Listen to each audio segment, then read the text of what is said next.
صدر ٹرمپ کی ایران کو دھمکیوں اور خطے میں امریکہ کی فوجی طاقت کو بڑھانے کے گہرے سیاہ بادلوں کے سائے میں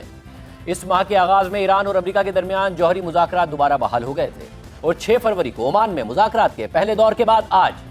سوئٹزرلینڈ کے شہر جنیوا میں مذاکرات کا دوسرا دور ہو گیا ہے۔ یہ مذاکرات جنیوا میں عمانی سفارت خانے میں ہوئے ہیں، جس میں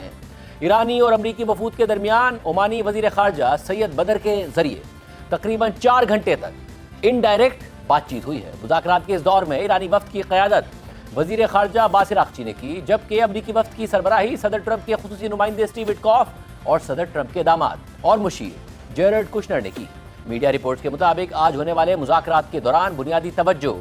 جوہری امور کے تکنیکی پہلوؤں پر مرکوز رہی اور دونوں فریقوں نے عمانی ثالثوں کے ذریعے جوہری معاملات پر تحریری نوٹس کا تبادلہ کیا اور جوہری، قانونی اور معاشی امور کے ماہرین بھی مذاکرات کا حصہ تھے، جبکہ نوٹس کے تبادلے سے پہلے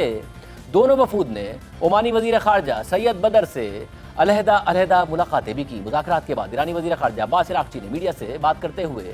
حالیہ مذاکرات کو کافی سنجیدہ قرار دیا۔ الجزیرہ کے مطابق ایرانی وزیر خارجہ عباس عراقچی نے مذاکرات کے بعد بات کرتے ہوئے کہا ہے کہ معاہدے کا راستہ شروع ہو گیا ہے، تاہم دونوں فریق ابھی بھی کچھ موضوعات پر کام کرنے کے مرحلے میں ہیں، جبکہ عباس عراقچی نے مزید کہا کہ مذاکرات میں ہونے والی اس پیش رفت کا ہرگز یہ مطلب نہیں ہے کہ ایران جلد ہی امریکہ کے ساتھ جوہری پروگرام پر کسی معاہدے پر پہنچ جائے گا۔ عباس عراقچی نے صحافیوں سے گفتگو میں یہ بھی کہا کہ میں کہہ سکتا ہوں کہ گزشتہ دور کے مقابلے میں ہم نے بہت سنجیدہ مذاکرات کیے ہیں اور ایک تعمیری ماحول تھا جہاں ہم نے اپنے خیالات کا تبادلہ کیا۔ عباس عراقچی کے مطابق ہم نے کچھ باتوں پر اتفاق کیا اور کچھ بنیادی اصول وضع کیے۔ ان اصولوں کی بنیاد پر ہم بالآخر ایک دستاویز تیار کریں گے۔ ہم پر امید ہیں کہ ہم یہ حاصل کر سکتے ہیں۔ جب ہم دستاویز تیار کرنے کے مرحلے پر پہنچیں گے تو قدرتی طور پر عمل سست ہو جائے گا۔ ایران کے وزیر خارجہ نے یہ بھی کہا کہ امریکہ کے ساتھ مذاکرات کے تیسرے دور کی کوئی تاریخ طے نہیں کی گئی، کیونکہ دونوں فریق ممکنہ معاہدے کے مسودے تیار کرنے کے بعد ہی وقت مقرر کریں گے۔